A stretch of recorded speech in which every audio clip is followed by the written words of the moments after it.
Welcome po sa Farber Display Center. Isang mapagpalang araw po sa ating lahat. Andito po tayo sa isang bago nating unit na ipakikita sa inyo. Ito po yung ating double cab na stainless po ang body nito. All stainless po ito na with aircon. Kaya sa mga subscriber po natin o mga customer po natin o mga tagapanood po ng mga nilalabas po nating video, ito po yung ating aircon, with aircon po na double cab pickup style. All stainless po siya, mapa flooring, mapa sidings, mapa hardtop. All body po is stainless. Ang makina po nito ay Isuzu C240 na modelo. Then ang isang kagandahan pa ho dito, maganda po ang pangilalim na mga molye, mga I-beam, differential, from Isuzu po. Kaya straight Isuzu po ang under chassis. Then the engine po is Isuzu din. Kaya pang heavy duty po ito. Kung halimbawang pang probinsya talaga, sa mga akyatin, kargahan man o anumang kargahan po, ikarga nyo dito. Medyo may panlaban po itong unit na to. Tsaka isang medyo maganda rin po, maluwag din po yung space niya sa likod. Kaya halika po, isa-isahin po natin yung pakikita ko po sa inyo. Simulan po natin dito sa makina. Ayan po yung engine ng ating C240 na modelo. Baga dinagdagan na ho lang ng accessories, kaya naka twin ano po yan, Shimota racing filter. Medyo kala nyo po medyo pang racing car ang ginamit po na air cleaner. Ayan po, naka 6SM po na battery. Ito po yung iba condenser with fan ng aircon. Then ayun po yung compressor. Ayan po yung engine bay ng ating Isuzu C240 na modelo. Then ang gulong po na ginamit dito is size 14 na steel mugs lang po, pero naka half cab po siya na bali 6 stud po siya. Isuzu po ang differential po sa harap. Size 14 po yung gulong na yan, kaya may spike po. Bago po ang gulong. Ayan po yung I-beam po na sinasabi ko sa inyo na Isuzu I-beam. Ayan po yung ginamit na differential para dito sa unahan. Then sa likod do, ganoon din. Pati molly ho yan, talagang pang heavy duty po. Isuzu rin po.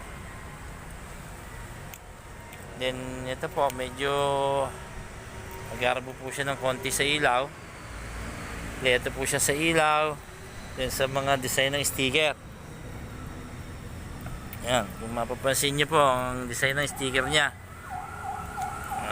yung tatawag ng mga animation po na Transformer, si Optimus Prime.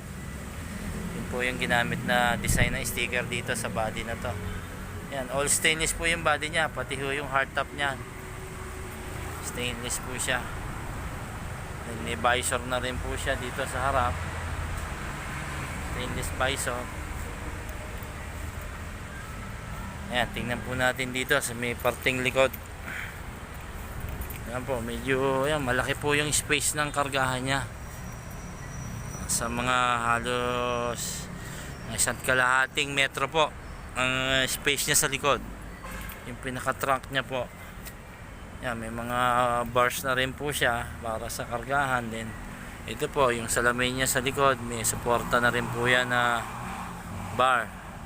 Pero kahit baboy pwede dyan, kahit buhay o patay na baboy, kasya po dyan. Then mapapansin nyo po ang reserva niya nandun po sa ilalim. Kaya kung may butas yan dito nyo siya pababain. Ayun po yung kanyang spare tire sa ilalim. Doon po naka-mounting yung spare tire nya. Then dito po, tingnan po natin dito sa parting loob.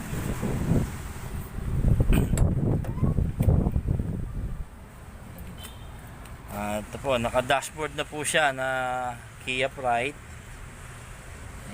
Pintura po na red and black.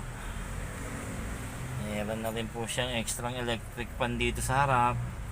And dito po yun, yung duct po ng aircon. Diyan po lumalabas yung sa aircon. Then ayan po, naka handbrake. Then seat belt. Ayan po yung space nya dito sa parting harap. Then dito po sa bandang likod, naka-sliding na rin po yan. Sliding na rin po yung both side na window nya. Ito naman po yung space nya dito sa likod. Ayan po, stainless po yung flooring nya. Labas at loob po ng flooring nya stainless. Ayan po, dito po siguro sa likod mga kasya, mga 3 hanggang 4 na tao. Ayan. Ayan po yung space. Ayan, may speaker baffles na rin po both side. At least maganda ho yung naging design na yung baffles nya pwede nyong maupuan, gamiting upuan. Hindi po minsan kasi yung ibang mga design medyo mas bulky po tingnan. Ito po medyo magandang design. Pwede pong magamit na kahit bata, makakaupo po sa dalawang side. Ayan po, naka-hard top po yan na stainless. Ayan po yung ceiling nya, yung interior nya sa loob. Kabilaan po yan, sliding window na po siya. Si Optimus Prime. Ayan po yung ating Isuzu under chassis. At yung engine po nya is Isuzu C240 na modelo. All stainless po na double cab pickup style with aircon po. Yan po yung ating double cab. Hanggang sa muli po, patuloy lang po tayo na magantabay at sumubaybay sa mga patuloy po na nanonood sa amin. Kung sana po kayong magsasawa at patuloy po kaming magbibigay sa inyo ng mga marami pang unit naming bawat nagagawa namin, ihatid namin sa inyo at makikita nyo po kahit papano, lalo na po yung mga nasa ibang bansa na ginagawa na raw po nilang parang libangan o pag uwi nila sa mga galing sa work. Ito na po yung regular nilang pinanonood. Kaya maraming salamat po at sana po ay sa ganong pamamaraan ay bibigyan po namin kayo ng konting kasiyahan. Kaya maraming salamat po at higit sa lahat sa ating Panginoon Diyos. Salamat po.